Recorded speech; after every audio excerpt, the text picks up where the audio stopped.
Fishing in games is awesome. I would spend hours in games like Minecraft, Valheim, and Stardew Valley just fishing.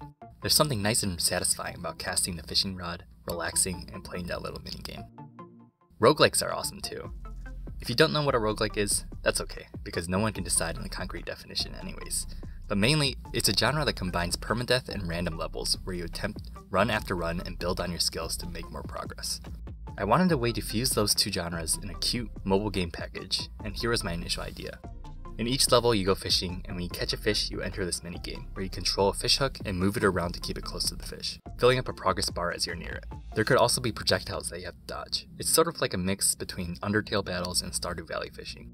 Each subsequent level will have fish that are progressively more difficult to catch, whether it be how fast the progress meter goes down, how close you have to be to the fish to catch it, the speed of the fish, and many other variables. You could also have upgrades to your fishing rod that improve the hook speed or something. Anyways, that's enough explaining, so let's get to coding.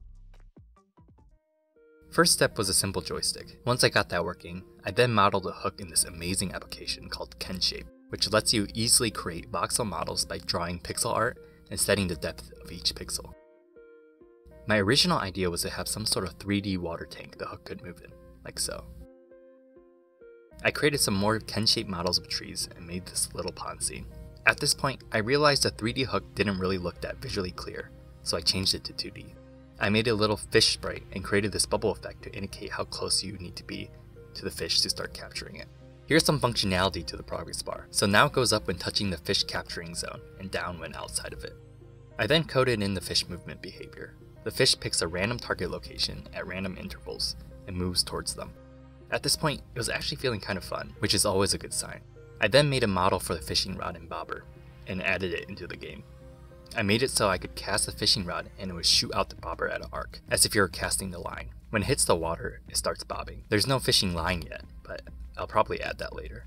I then added in a random timer that caused the bobber to go down to indicate a fish bite. If you click the button when there's a fish bite, the minigame starts. The next bit of time was fixing the numerous bugs I encountered with the bobber. Many times the bobber would move when it wasn't supposed to, be at different heights in the water, and I had a lot of issues trying to reset the bobber back to the fishing rod. Eventually, I ironed them all out, with a lot of the bugs being caused by bad interactions in the physics engine, and timers that I forgot to stop when reeling the bobber back in. By now, it was definitely time for a casting animation, so I quickly added that in using Godot's awesome animation player, using Bezier curves for a smooth motion. I also used tweens to interpolate the position of the bobber back to the rod.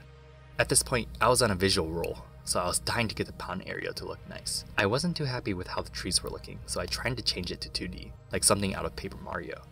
But that didn't work either.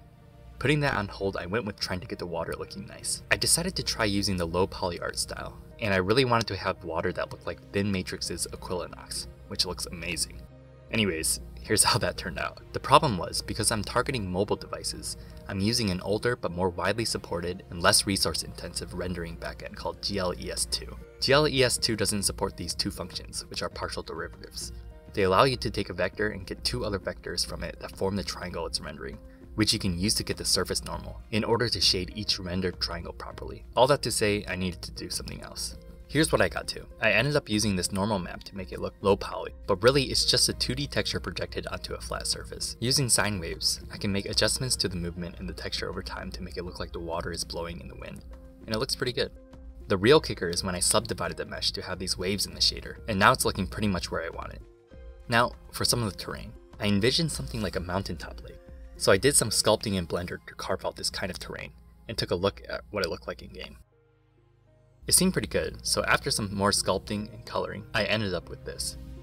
Now that the environment was looking a lot better, I went back to the fishing mechanics. I added in this acceleration and low friction, kind of like sliding on ice, to make the gameplay feel more fair and skillful. When I was playtesting, I found that if you're too fast, it was too easy to catch the fish, but if you were too slow, it was too frustrating as the fish would run laps around you. So this more difficult movement allows you to catch up with the fish, but you have to be careful not to overshoot it, which adds in some skill.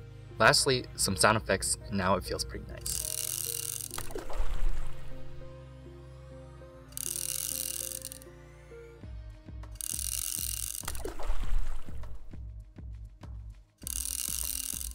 That's all the progress I made so far, so thanks for joining me on this devlog. If you're interested in following along in the progress of this game, please consider subscribing. I've got so much more to implement, like different types of fish, the level progression, different fishing rods, and more. See you next time.